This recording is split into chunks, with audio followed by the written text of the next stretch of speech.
Salut à tous, j'espère que vous allez bien. On se retrouve pour une nouvelle vidéo que je suis super contente de vous tourner puisqu'il s'agit bien de mon top 5 de mes meilleures lectures de l'année 2017.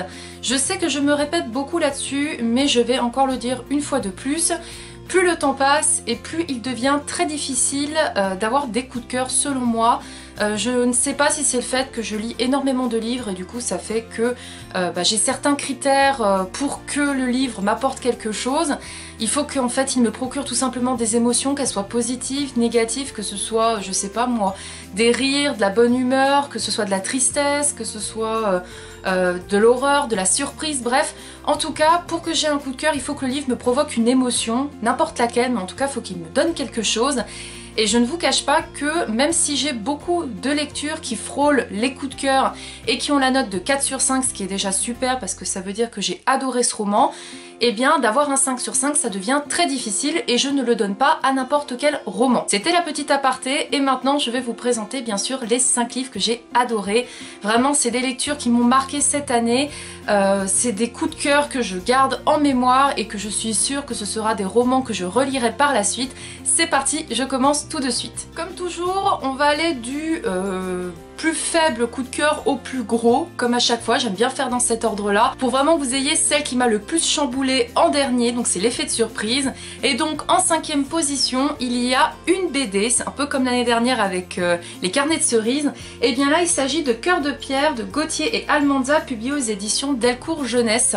Je vous ai parlé de cette BD, d'ailleurs je crois bien que c'est une des seules que j'ai lues cette année. J'ai pas beaucoup lu de BD cette année, c'était dommage. Je vais essayer de me rattraper en 2018. Mais ce qui a fait que ça a été un coup de cœur cette BD, c'est notamment son histoire, mais bien sûr ses planches. On a ici deux personnages que l'on voit sur la couverture, un petit garçon et une petite fille. Le petit garçon a un cœur de pierre, il a vécu dans une enfance triste, abandonné, il n'a pas été vraiment accueilli chaleureusement par ses parents dès sa naissance. Et d'un autre côté, on a une petite fille qui a un cœur d'artichaut et elle, c'est tout l'opposé au niveau de l'univers puisqu'elle a été aimée par ses parents, elle vit dans un monde plein de couleurs. Et ce que j'adore avec cette BD, c'est justement la nuance que vous voyez déjà sur la couverture. On a le petit garçon qui est dans un univers qui est sombre, triste, et les couleurs sont vraiment peignées dans le noir, dans le marron sombre, alors que de l'autre côté on a la petite fille qui vit dans un univers très beau, très riche, où elle est épanouie, et vous le voyez d'ailleurs à la couverture puisque c'est tout dans les tons rose et orange. Cette histoire est très poétique puisque d'un côté on nous montre justement deux destins qui sont complètement différents, mais la petite fille va tomber amoureuse du petit garçon et elle va à chaque fois lui donner un bout de son cœur d'artichaut pour essayer de le rendre plus heureux, pour essayer de faire en sorte que ce petit garçon, eh bien, il retrouve le sourire. Et c'est vrai que c'est une BD qui est très touchante. Je ne vous en dirai pas plus sur l'histoire, je vais par contre vous montrer les planches, puisque comme je vous l'ai dit, elles sont juste magnifiques. On a à chaque fois les deux univers qui sont complètement différents. Le petit garçon qui est à chaque fois triste, qui est dans un univers sombre, à l'inverse de la petite fille qui a vraiment des couleurs chaleureuses qui l'entourent. Et j'ai trouvé que c'était vraiment super beau, super poétique. Les personnages, ils ont des visages très arrondis, très doux, très spéciaux, hein, parce que c'est pas des visages qu'on a l'habitude de voir. Mais par contre, au niveau des couleurs, ce que j'ai aimé, c'est que ça faisait un petit peu comme de la peinture à l'eau. Et autre chose qui a fait que j'ai adoré cette BD, c'est que pour moi, il y a une morale, dans le sens où on peut aider les gens, on peut faire en sorte de leur apporter du bonheur. Mais par contre, si la personne ne veut pas de notre aide, on aura beau faire ce qu'on veut, se plier en quatre pour l'aider, pour lui apporter des bonnes choses.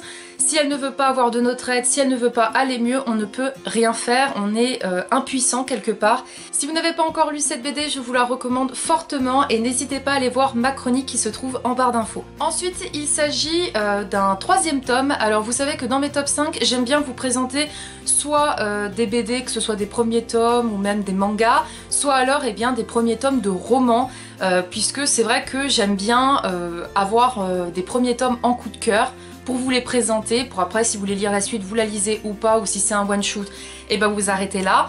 Mais là eh bien je n'ai pas pu ne pas mettre cette saga parce que c'est vrai que chaque année c'est un coup de cœur, elle apparaît dans mon top 5. Il s'agit bien sûr de Phobos de Victor Dixon. C'est une de mes sagas chouchoutes de tous les temps, hein, autant au même niveau qu'Harry Potter, je peux vous le dire. Et donc là il s'agit du 3e tome que j'ai lu cette année avec également le hors-série Origine. Je ne vais pas vous mettre Origine dans ce top 5 parce que c'est un hors-série, ça vient compléter la saga, mais je voulais vraiment vous parler du 3e tome. Je vous rassure tout de suite, ne commencez pas à paniquer, je ne vais pas vous spoiler, je vais vous donner le résumé du premier tome et mon ressenti sur ce troisième tome. On va retrouver 6 jeunes filles et 6 jeunes garçons qui sont tous âgés entre 18 et 21-22 ans et qui vont partir pour la conquête de Mars. Ils appartiennent à un programme qui se nomme Genesis et qui appartient à Atlas Capital. Donc en fait c'est complètement le gouvernement qui gère ce programme. Et le programme Genesis, on a dans le logo un bébé qui représente en fait tout simplement la colonisation de Mars, puisque ces 6 jeunes filles et 6 jeunes garçons, durant leur voyage à bord du Cupido pour rejoindre la planète Mars, vont avoir par jour 6 minutes pour rencontrer différents prétendants et prétendantes et pour à la fin former un couple qui vont du coup procréer sur Mars. Et parmi ces 6 jeunes filles, on a Léonore que l'on va suivre tout au long de l'histoire. C'est l'héroïne principale du roman, en plus elle est française, c'est génial, Victor Dixon nous a représenté dans son roman, donc c'est top. Et c'est ça qui est aussi original, c'est que chaque prétendant et prétendante appartiennent à un pays différent, donc j'ai trouvé que c'était super parce qu'on découvrait différentes choses. Et Léonore, si vous voulez, eh ben, on va avoir son point de vue du côté de Mars, mais ce qui est génial avec cette saga, c'est que vous allez également suivre ce qui se passe sur Terre. Parce que vous allez vous rendre compte que les gentils ne sont pas forcément les gentils, les méchants ne sont pas forcément les méchants. Il y a énormément de retournements de situation, de politiques qui viennent quand même entrer en jeu sans être lourds. Je préfère vous prévenir parce que quand on dit mot politique, souvent on nous dit c'est barbant, c'est chiant. Non, là c'est de la politique, mais de la politique par rapport au pognon que peut ramener une télé-réalité. Donc c'est vraiment génial, surtout que la télé-réalité c'est vraiment d'actualité dans notre société. La conquête de l'espace également, parce que plus ça va et plus on se pose des questions et plus on fait des choses pour découvrir cette planète. Vraiment, c'est un cocktail cette saga, vous ne pouvez pas vous ennuyer, il y a de l'action à chaque minute, les pages, elles se tournent toutes seules et pourtant vous avez vu, enfin plus ça va, plus c'est des briques. Mais ce que j'adore avec cette saga, c'est que ça monte crescendo au niveau de l'histoire. J'avais eu un très gros coup de cœur pour le premier tome parce que c'était la découverte de l'univers. Un gros encore coup de cœur pour le second tome parce que là, on avait du stress, de l'angoisse. Et là, ce tome 3, c'est les révélations. Si vous vous posez des questions, que vous êtes au tome 1 ou au tome 2 et que vous vous posez beaucoup de questions, vous allez avoir des réponses dans celui-ci. Je ne vous en dirai pas plus sur cette histoire parce que c'est ça qui est génial avec Victor Dixon. C'est que à chacun de ces tomes, on ne peut pas vous en dire trop parce qu'il se passe tellement de choses qu'on risquerait de vous spoiler. Mais si jamais vous voulez avoir un peu plus d'informations sur le premier tome, je vous invite à aller voir ma chronique qui se trouve en barre d'infos ou encore ma vidéo book review qui est consacrée au premier tome et où je vous donne justement mon ressenti intégral sur cette saga. N'hésitez pas à aller voir la vidéo en barre d'infos. Ensuite, il s'agit de ma première lecture audio que j'avais eue grâce à la masse critique de Babelio et aux éditions Hardigan. Donc il s'agit de Avant toi de Jojo Moyes. C'est un livre qui a fait énormément parler de lui. Ici, on va retrouver Louisa qui est une jeune femme qui se retrouve sans emploi et c'est un petit peu compliqué pour elle parce que dans son univers, elle s'occupe beaucoup de ses parents. Sa sœur fait des études et donc c'est à Louisa de ramener l'argent pour tout le monde pour s'en sortir. Donc c'est vrai que c'est une fille où elle a beaucoup de responsabilités qui pèsent sur ses épaules pour son jeune âge. Et son conseiller Pôle emploi va lui proposer un poste dans une maison assez riche où elle va devoir s'occuper d'un homme qui est tétraplégique. Donc c'est une personne qui, si vous voulez, ne peut plus bouger au niveau du corps, elle peut bouger juste la tête, l'incliner et encore, mais elle a besoin d'une personne qui s'occupe de lui H24. Cet homme qui est tétraplégique, il s'agit de Will Traynor et Louisa va tout faire pour essayer d'égayer la vie de ce pauvre homme, puisque Will ne veut qu'une chose, c'est se laisser périr parce qu'il n'en peut plus. Il en a marre de vivre comme ça, d'être emprisonné dans son corps, de ne plus pouvoir rien faire, surtout qu'il souffre parce que même s'il a un traitement pour son handicap, eh bien ses muscles sont endoloris, il ne peut plus bouger, il ne peut plus rien faire par soi-même. Il le vit d'une manière vraiment difficile parce que d'un côté il se dit c'est une femme qui s'occupe de moi, il y a des choses forcément on se dit c'est intime, ça appartient qu'à nous, c'est notre corps et lui malheureusement tout le monde le voit son corps puisqu'il ne peut plus s'en occuper tout seul. Louisa va être très chamboulée avec sa rencontre face à Will, surtout que Will se montre très dur avec elle. C'est un petit peu son punching ball, il déverse sa haine qu'il a envers tout le monde, envers l'univers, envers son handicap. Il en veut à tout le monde, surtout que à la base, s'il est tétraplégique, c'est à cause d'un accident, il n'est pas né comme ça, hein. C'est un accident qu'il a eu, comme la plupart des personnes. Et du coup, ça fait qu'il est très méchant avec Louisa. Et ce qui est adorable, c'est que Louisa, même si elle s'en prend plein la tronche, eh ben non, elle fait vraiment tout pour lui égayer ses journées, lui rendre le sourire et lui montrer que la vie peut être belle même avec un handicap. Cette histoire, je l'ai trouvée énormément poignante parce qu'on a deux personnages qui n'ont pas une vie facile. On a Louisa qui, comme je vous le dis, s'en prend plein la tronche de ses parents, qui la critiquent souvent, que ce soit sur son physique, sur son style vestimentaire ou sur son travail, alors que d'un autre côté, sa sœur, elle est mise sur un piédestal parce qu'elle a un boulot, parce que si, parce que là, parce qu'elle fait des études, parce qu'elle est intelligente, c'est la plus intelligente de la famille. J'ai trouvé que c'était hyper dur pour elle parce qu'elle se rend compte en fait que ses parents mettent sa sœur sur un piédestal et elle, on la rabaisse comme si c'était une moins que rien. Ça me choque à chaque fois de voir des parents qui peuvent rabaisser leurs enfants d'une telle manière ou faire des préférences, ça me révolte, je vous le dis. D'ailleurs ça s'entend dans ma voix mais ça me gonfle. Et d'un autre côté, donc on a cette fille du coup qui veut aider un pauvre gars qui souffre, et on a Will d'un côté qui au début on n'aime pas trop ce personnage parce qu'on se dit mais qu'est-ce qu'elle t'a fait Louisa, pourquoi t'es méchant avec elle alors qu'elle veut juste aider et faire son boulot. Et d'un autre côté, on a pitié de lui parce qu'on se dit mais le pauvre mec, du jour au lendemain, il s'est retrouvé handicapé, à ne plus pouvoir rien faire, à ne plus pouvoir bouger. Et quand on a un handicap aussi important que lui, et on s'en rend compte dans l'histoire, eh bien la moindre petite chose est difficile d'accès en fait, parce que la plupart de certaines activités ne sont pas accessibles ou sont interdites aux handicapés parce qu'il y a un danger par rapport à leur handicap. Et je vous recommande de voir le film. D'ailleurs, si jamais vous avez ma vidéo en barre d'infos où j'ai comparé le livre et le film m'a fait aussi pleurer. Il est très beau, en plus les acteurs sont juste géniaux. On a celui qui interprète Finnick dans Hunger Games et on a Khaleesi dans Game of Thrones. Deux acteurs qui sont juste géniaux et qui interprètent très bien les rôles des personnages. Donc bien sûr c'est un coup de cœur et n'hésitez pas à aller voir ma chronique et ma vidéo en barre d'infos. En deuxième position, il s'agit de La Meute du Phénix, le tome 1. Trey Coleman de Susan Wright est publié aux éditions Milady. Ici on va faire la découverte de Taryn qui est une femelle latente. Alors pour vous expliquer, bien sûr on est dans un univers de métamorphes, donc des personnes qui se transforment en loups. Et une femelle latente c'est une personne, que ce soit une femelle ou un mâle, c'est une personne qui n'arrive pas à faire émerger son loup. Elle n'arrive pas tout simplement à se transformer. Et c'est très mal vu, surtout que elle est la fille d'un alpha d'une meute. Et si vous voulez, le père vit très mal que sa fille en fait soit pas normale puisqu'elle devrait pouvoir se transformer mais elle n'y arrive pas.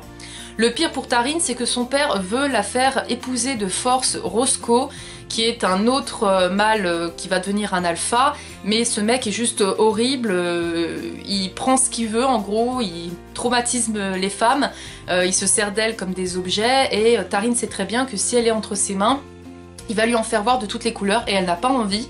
Elle va donc prendre la fuite, elle va se faire en quelque sorte kidnapper par Trey qui est un alpha de la meute du Phénix, donc c'est lui qui gère cette meute avec tous ces autres loups autour de lui, donc son bêta, les oméga, etc. Et Taryn va être surprise parce que Trey n'a pas une bonne réputation, il a la réputation d'un homme horrible qui quand il se métamorphose en loup peut massacrer des gens très facilement, bref il a vraiment une mauvaise casquette ce type, mais ils vont se mettre d'accord pour un arrangement, ils vont signer un espèce de pacte où Trey va faire semblant que Taryn lui appartient pour l'éviter d'épouser Roscoe de force, et Taryn elle va épouser Trey pour lui permettre d'avoir des alliances avec d'autres meutes. Sauf que bien sûr ça va être très compliqué parce qu'ils ont tous les deux un tempérament très fort, ils ne s'apprécient pas forcément mais ils vont devoir jouer le jeu pour prouver que leur relation est basée sur des sentiments réels, même si c'est juste en fait un pacte. Je ne vous en dirai pas plus au niveau de l'histoire, je vous préviens juste que donc il s'agit de Bitlit. Donc c'est des histoires forcément de fantastique, mais il y a quand même une romance, et dans ce tome-là, il y a quand même des scènes de sexe assez, je dirais, poussées, dans le sens où, vu que c'est des loups-garous, des métamorphes, ils se comportent par moments de manière assez bestiale, parce que c'est des loups, parce qu'il y a les instincts de dominant, dominé, etc. Donc vraiment, je préfère vous prévenir que c'est pour un public averti. Mais sinon, si vous aimez bien sûr les sagas de loups-garous fantastiques et que vous aimez les romans, je pense que cette saga vous plaira. N'hésitez pas à aller voir ma chronique et ma vidéo book review en barre d'infos. Dernier livre qui se situe en première position de cette année 2017, coup de cœur, roulement de tambour, il s'agit de The Air He Breathes, qui est le tome 1 de la saga The Elements de Brittany Setcheri, publié aux éditions Hugo Poche, que je remercie pour l'envoi parce qu'ils m'ont permis de découvrir la pépite de mon année 2017. C'est le roman qui surplombe toutes mes lectures tellement ça m'a chamboulé et que ça a été un très gros coup de cœur. c'est celui-ci. D'ailleurs ça se voit au post-it que j'ai mis. Alors ici on va retrouver Elisabeth qui vit avec sa fille Emma à la base chez sa mère. Elle décide de retourner dans la maison où elle a vécu avec son mari qui malheureusement est décédé suite à un grave accident. Et Elisabeth redoute un peu de retourner dans cette ville où elle a tous ses souvenirs, dans cette maison où elle a vécu des belles années avec son mari. Surtout que sa petite fille Emma, qui est très jeune, vit très mal bien sûr la perte de son père. C'est très poétique et chou parce que la petite fille croit que dès qu'il y a une plume, c'est son père qui lui envoie un signe parce que son père est devenu un ange. Je vous le dis, c'est très lourd au niveau émotion dans ce roman. Et Elisabeth va faire la rencontre de son voisin qui se nomme Tristan. Et Tristan a vécu aussi une chose aussi horrible que Elisabeth, c'est qu'il a perdu sa femme et son fils. Lui, il a perdu carrément sa famille entière, dans un accident également. Et Tristan, lui, il subit la vie, clairement. Il se laisse un peu dépérir, il se laisse partir, il n'a pas envie de vivre, mais il continue quand même de se battre pour sa femme et son fils, mais c'est très compliqué pour lui. Et Elisabeth, voyant que cet homme, son voisin, vit très mal la perte de sa femme et de son fils, et qu'en plus de ça, elle se rend compte qu'il se noie dans son chagrin au quotidien, elle va vouloir se lier d'amitié, mais cet homme est très froid et va carrément lui mettre des obstacles sur la route parce qu'il ne veut pas avoir d'aide, il ne veut pas avoir d'amis et encore moins fréquenter une femme. J'ai été très sensible à ces deux destins de personnages parce que franchement, ce qu'ils ont vécu, c'est juste horrible. C'est vraiment une histoire d'amour qui est magnifique. Donc je vous en dirai pas plus parce que je vous invite fortement à découvrir ce roman. C'est bien sûr une saga qui se compose de couples différents par tome et je vous invite bien sûr à aller lire ma chronique et ma vidéo book review en barre d'infos. Cette vidéo est maintenant terminée, j'espère qu'elle vous aura plu. N'hésitez pas à me dire, vous, quels sont vos top 5 de l'année 2017. Je suis très curieuse de savoir les livres qui vous ont marqué pendant cette année-là. Et n'hésitez pas également à me dire si vous avez lu ou si vous souhaitez lire l'un des livres que je vous ai présentés. Et je vous dis à très vite pour de prochaines vidéos. Salut!